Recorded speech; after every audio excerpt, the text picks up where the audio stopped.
नमस्कार, welcome to me homemaker. आज आहे होळी, म्हणून त्यानिमित्ताने पुरणपोळी आणि आमटी, कटाची आमटी करूयात। तर इथे मी डाळ भिजत घालून ठेवली होती 3 ते 4 तास अगोदर।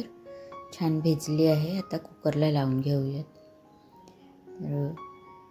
तर एक मोठी वाटी भरून घेतली आहे आणि नंतर तेवढंच भरून गूळ घेऊयात, पण थोडंसं कमी करून। म्हणजे जर तुम्ही 1 किलो डाळ घेत असाल तर 3 पाव एवढं गूळ घेतलं तर अगदी परफेक्ट पुरण बनतं आपलं।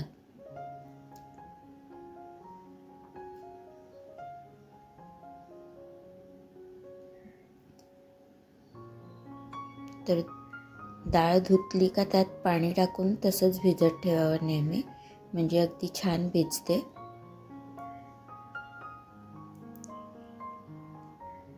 यात थोडंसं तूप टाकून घेते।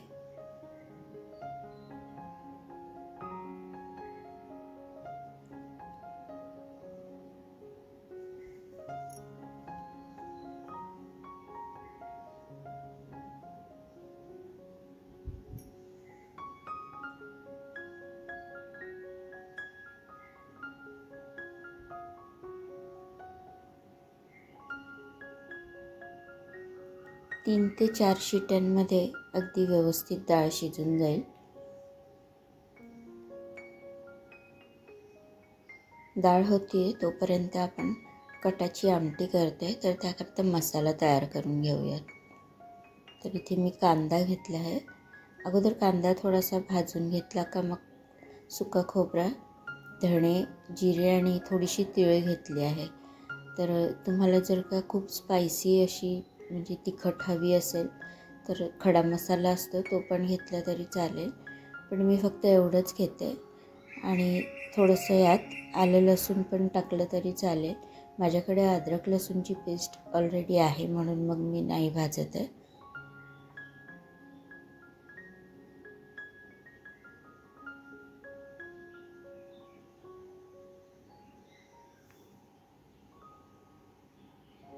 छान भाजलं गेलं आहे आता, आणि डाळ पण शिजली आहे।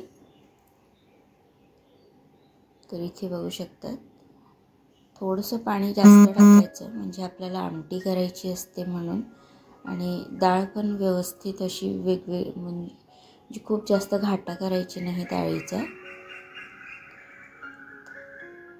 तर ते डाळ आणि पाणी चाळणीवर टाकून वेगळं करून घेऊया, म्हणजे डाळ पण छान गार होणार।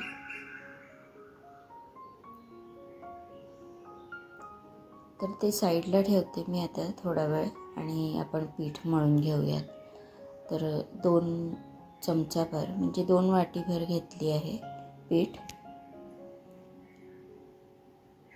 अगदी थोडंसं मीठ घालूयात, तेल टाकून छान पीठ मळून घ्यायचं। तर इथे मी आता हळद टाकत नाही आहे, थोडंसं दुधामध्ये केशर टाकलं भिजत, ते टाकून घेते।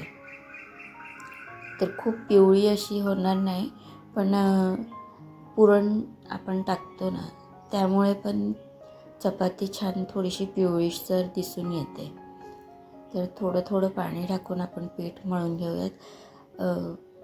चपात्यांसाठी आपण जसं पीठ मळतो ना, तसंच पीठ मळायचं, आणि त्यानंतर एक वेळा पाणी आणि एक वेळा तेल असं करून अशी मूठ द्यायची, म्हणजे पीठ छान सॉफ्ट आणि अगदी व्यवस्थित पुरणपोळीसाठी लागतं तसं पीठ मळलं जातं।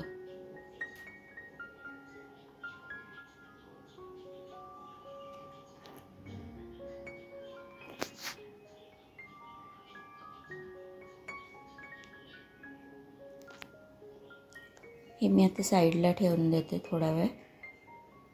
तर ही डाळ पण गार झाली आहे आणि पाणी पण याचं व्यवस्थित निथळून गेलं आहे। पुरण तयार करायला घेऊया। तर कढईमध्ये 2 चमचे तूप टाकून घेते, आणि छान अगदी ड्राय करून घ्यायची आहे आपल्याला ही डाळ।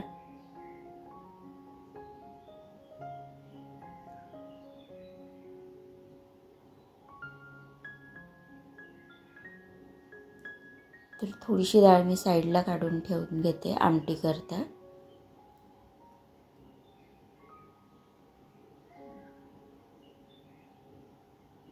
आता यात गूळ पण टाकून घेऊयात आपण. तर ही एवढी वाटी भरून मी डाळ घेतली होती आणि अगदी थोडंसं कमी एवढं आता गूळ टाकून घेते त्याच्यात.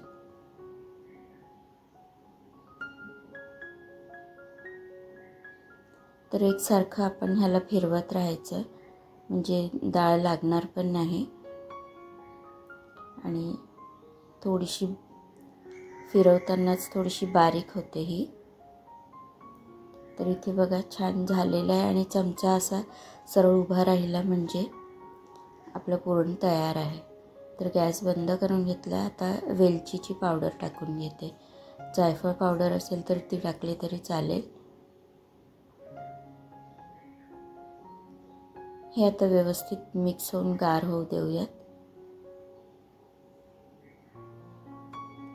तर मसाला वाटून घेते आता.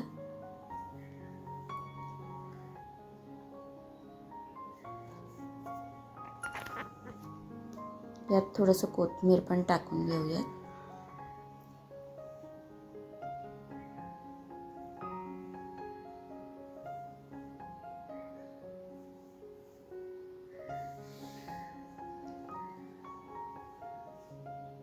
तर डाळीला फोडणी देण्या अगोदर मी हा जो पुरण आहे तो बारीक करून घेते.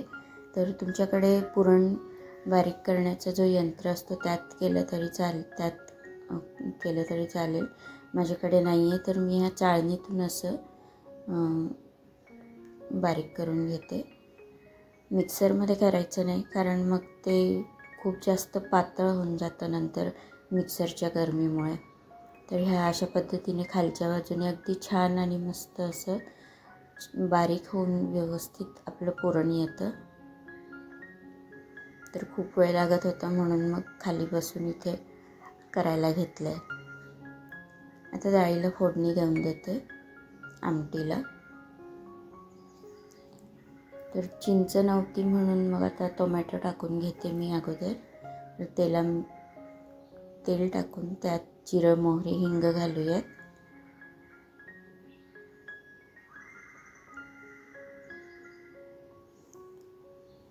टोमॅटो टाकून घेते. एकच टोमॅटो टाकला आहे आणि थोडंसं अद्रक लसूणची पेस्ट. तर हे कच्चं आहे म्हणून तेलामध्ये अगोदर परतून घेऊयात.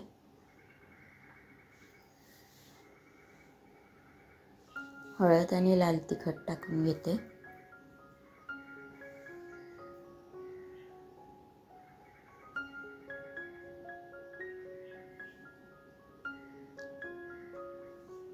कढीपत्ता टाकून घेतला आहे आणि छान टमाटा नरम होईपर्यंत आपण हे होऊ देणार आहोत तेलात. आणि त्यानंतर जो मसाला वाटून घेतला होता तो टाकूयात. तर हा मसाला भाजलेला आहे म्हणून ह्याला जास्त तेलामध्ये फक्त 2 मिनटाकरता होऊ देणार आहे. 1 ते 1.5 चमचा गरम मसाला टाकून घेते. तर खडा मसाला टाकत असेल तर मग हा नाही घातला तरी चालेल. आता या डाळीचं जे पाणी निघालं होतं त्यात थोडीशी ही डाळ टाकून घेते.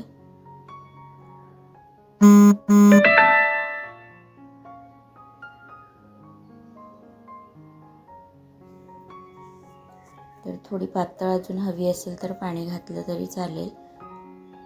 मी थोडं पाणी अजून टाकून घेते कारण नंतर ती घट्ट पण होते अजून.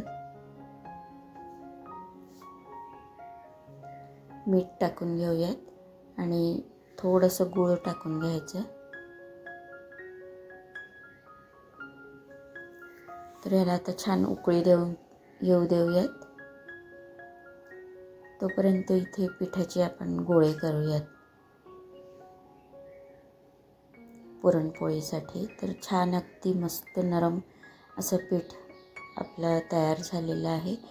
पीठ छान मळून 15 मिनटं तरी आपण झाकून ठेवला का अगदी छान परफेक्ट असं पीठ तयार होतं. अजिबात पुरणपोळी कधीही तुटत नाही. तर पुन्हा मी थोडंसं तेल लावून आता गोळे करून घेते.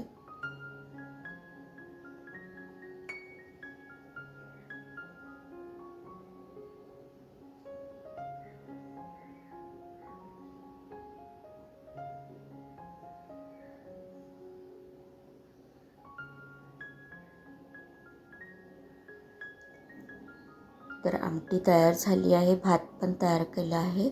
आता आपण सगळ्यात शेवटी पुरणपोळ्या करायला घेऊयात. तर जेवढा पिठाचा गोळा घेतला त्यापेक्षा थोडासा मोठा पुरण घेतला तरी चालेल, अगदी व्यवस्थितच होणार.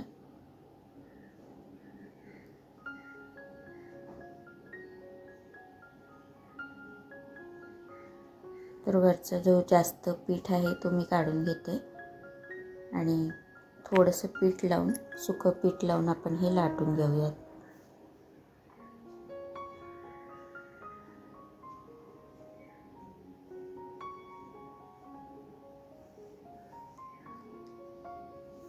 तर फक्त पीठ व्यवस्थित मळलं गेला आणि जो पुरण असतो तो अगदी छान सुकं आणि प्रमाण अगदी बरोबर असेल तर अजिबात आपली पुरणपोळी खराब होत नाही, म्हणजे तुटत वगैरे नाही.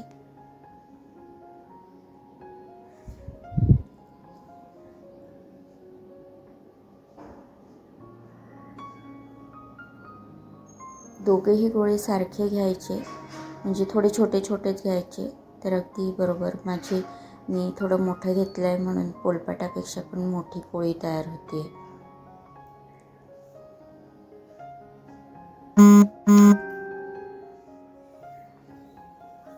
तर छान फुगत पण आहे चपात्या या पोळ्या.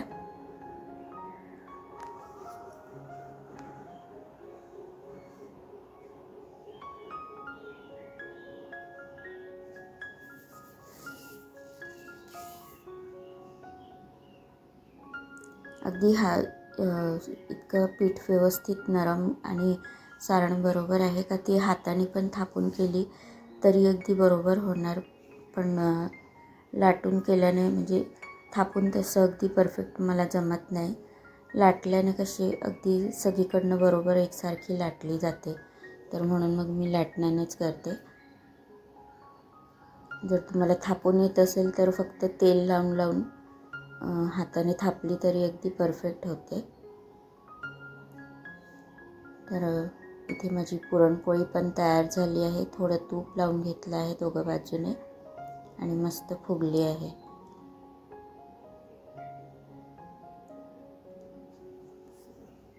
अजून एक करते.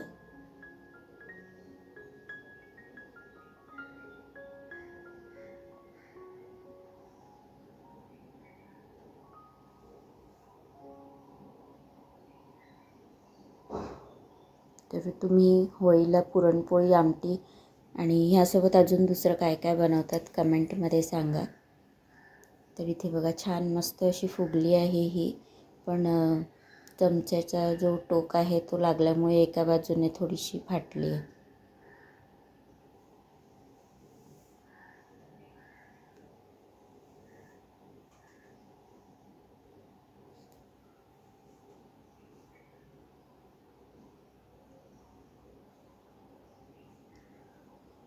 तर चॅनलवर नवीन असाल तर प्लीज सबस्क्राईब करा आणि बेल आयकन हिट करायला विसरू नका, म्हणजे नोटिफिकेशन, म्हणजे मी व्हिडिओ अपलोड केली का नोटिफिकेशन तुमच्यापर्यंत लगेचच येणार. आणि कमेंट पण करा.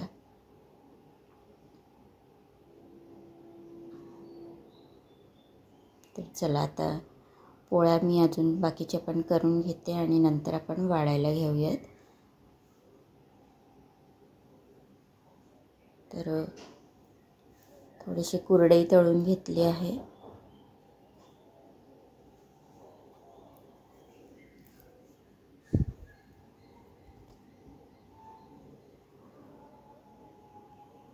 पुरणपोळी, भात आणि आमटी. तर आता नैवेद्य दाखवून देऊयात आणि त्यानंतर मी अशी एक छोटंसं जी होळिका असते ती बनवली आहे, दाखवते मी आता. तर आमटीवर छान असं मस्त तवंग आलेलं आहे. छान तर असं मस्त वाटते आणि अगदी टेस्टी असं त्याचे सुगंध पण येत आहे.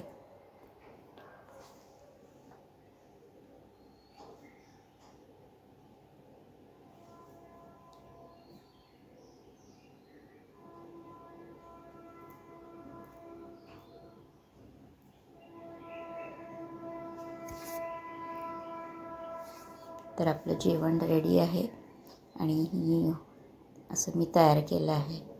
भेटूया पुढच्या व्लॉगमध्ये. तोपर्यंत धन्यवाद. आणि कसा वाटला माझा आजचा व्लॉग ते नक्की सांगा कमेंटमध्ये.